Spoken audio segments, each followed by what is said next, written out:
Ya pemirsa, terima kasih Anda masih bersama kami dalam iBreak dan masih dibersamai juga dengan Bapak UU Rusadul Ulum. Terima kasih Pak. Ya pemirsa, tadi kita sudah membahas sedikit mengenai asimilasi budaya, terus juga tokoh-tokoh syiar Islam khususnya di Jawa Barat, khususnya juga di kota Tasikmalaya ini. Dan ini yang membuat saya penasaran Pak, terkait santri yang berpolitik, apalagi sekarang juga kita sudah akan memasuki tahun politik ya Pak. Sedang memasuki tahun politik, betul. Nah, Islam ini kan sebagai mayoritas dengan jumlah yang sangat besar di Indonesia ini Pak.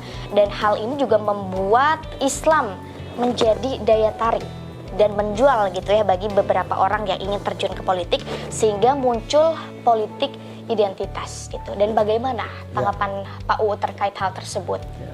Di satu sisi, sekarang santri ini menjadi populer, menjadi hebat, dan juga diketahui orang bahwa santri itu banyak. Dan juga dijadikan objek untuk kampanye para politisi. Tetapi di sisi lain, santri masih jarang yang masuk kepada wilayah politik praktis. Mungkin saya sebagai pioner dari tahun 97, saya nyalon anggota DPR dan aktif di partai saya dari sejak tahun 80-an. Sejak SMA kelas 3, saya sudah menjadi ketua partai tingkat desa, ranting, dan PAC, DPC, dan DPD.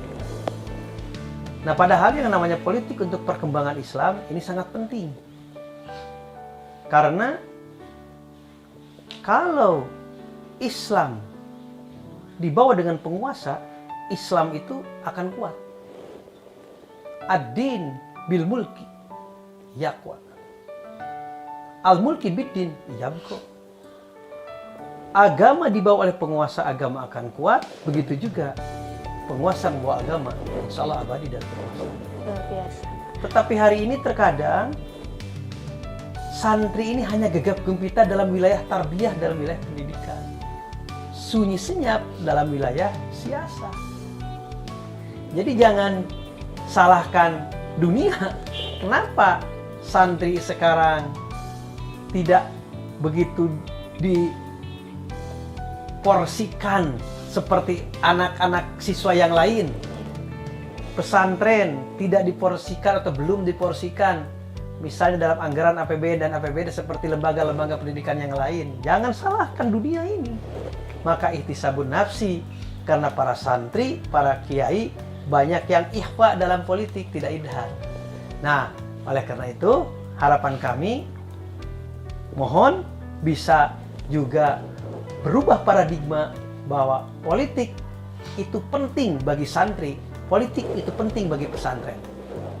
Sehingga suatu saat jebolan pondok pesantren bisa jadi anggota DPR, bisa jadi bupati, wali kota, gubernur, bahkan bisa menjadi presiden.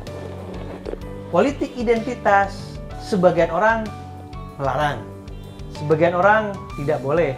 Tapi menurut saya politik identitas itu penting. Identitas seseorang dalam politik itu penting diketahui oleh masyarakat. Kalau identitas seseorang tidak diketahui oleh masyarakat, kemudian dia ikut dalam kompetisi, kami khawatir pilih kucing dalam karung.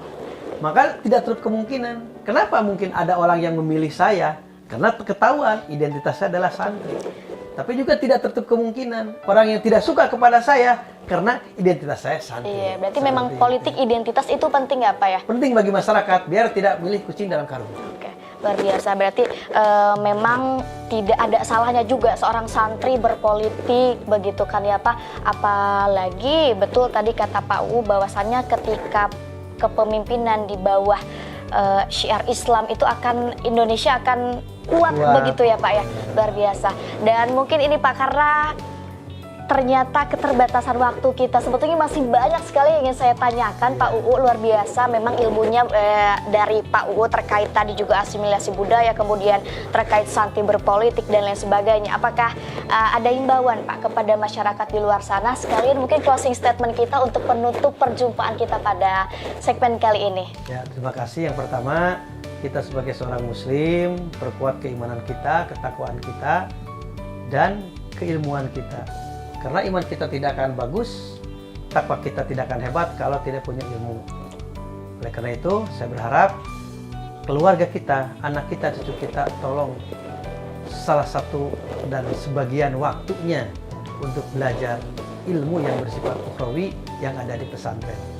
Yang kedua, saya berharap para santri jangan tabu dalam berpolitik, tetapi kita harus masuk ke wilayah politik praktis, tetapi tidak mengganggu identitas kita sebagai orang yang menyebarluaskan syiar Islam.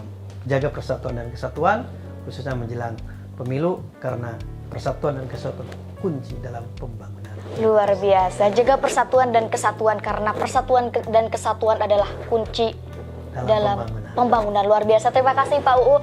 Perbincangan yang cukup hangat pada segmen kali ini pemirsa, dan kita bisa petik pelajaran-pelajaran dari Pak UU yang sudah disampaikan pada episode kali ini. Dan tentunya saya Nurul Aprilia juga mengucapkan terima kasih kepada para pemirsa yang sudah menyimak episode kita kali ini.